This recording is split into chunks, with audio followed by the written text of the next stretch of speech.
So I am on the road back to Elgin from Oklahoma City, having just been with a client, and I know I'm way overdue for doing one of the videos, which, by the way, I really appreciate the ideas on doing the videos and the fact that we are doing them. Like it's kind of cool, you know. Everybody's just kind of stream of conscious most of the time, and getting to hear you all's thoughts as well as what you're working on and where your thoughts are in the world has been really cool to listen to. So let me tell you a little bit about what I've been working on, what Mom's been working on.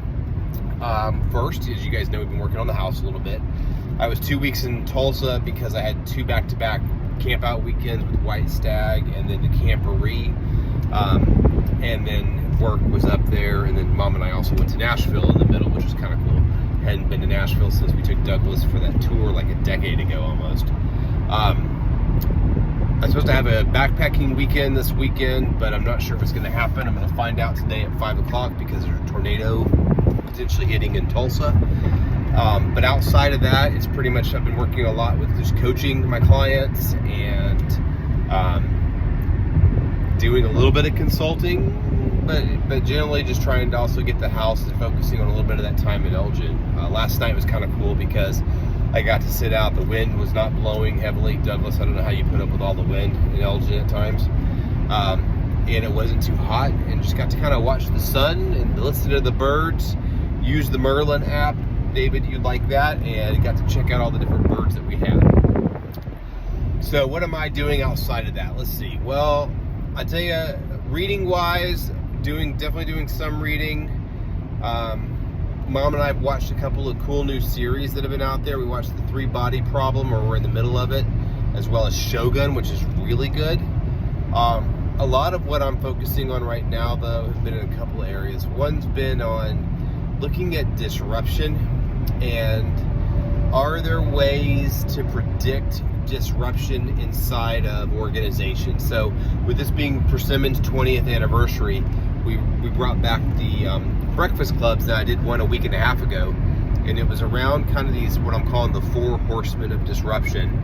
And it's trying to look for organizations of, you know, everybody's trying to change fast. They've got a lot of different pent-up demand on change, but it's also creating a lot of change fatigue, and they're wearing organizations out.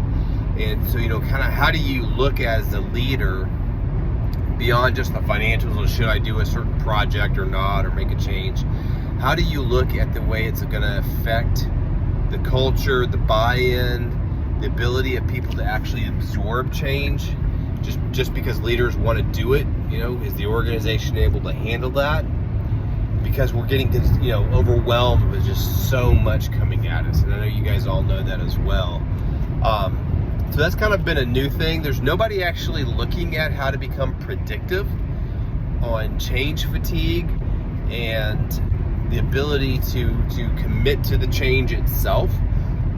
People have been looking at it more reactively, and also, like I would say, transactionally, like financials and things like that.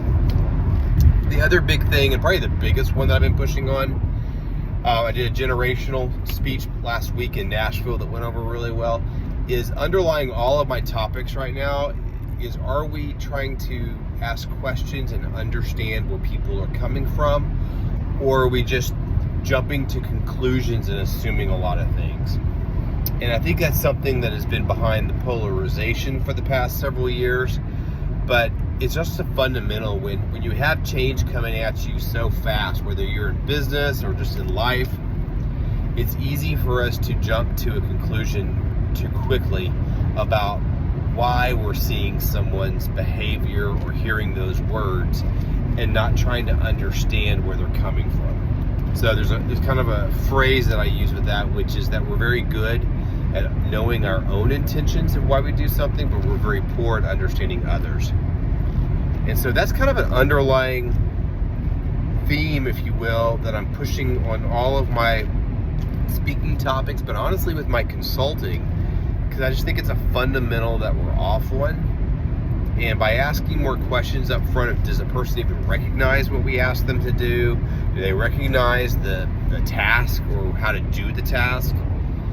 it changes the mindset versus us assuming they should know that, or they're just being lazy, or all these other things. And I'm really getting kind of actually a lot of joy on that one, because I'm seeing breakthroughs with people, even in keynotes, where they're coming up afterwards and talking with me about it and sharing kind of like how it kind of hit them between the eyes. And my hope is it will create more empathy in their work or their lives, and by doing that, create more understanding and listening to try to figure out, where a person's coming from, and maybe that will, reduce some of this conflict and some of this heat or anger that's out there right now across society. So that's my 2 cents of hopefulness. I won't talk about it in this one, but I'm doing a lot around the AI front. Having Sean Alexander now on the team. He's the former Microsoft executive or vice president that works for me. And we're working on AI ethics. But man, there's a lot of scary stuff in there too. So anyway, I know I'm at like 6 minutes. I'll save that for a future conversation, but I'd love to have a general conversation around AI and how to either prepare, prevent, or respond to it. So anyway, talk to you guys soon. Everybody, I love you. Can't wait for our trip in Europe. Bye.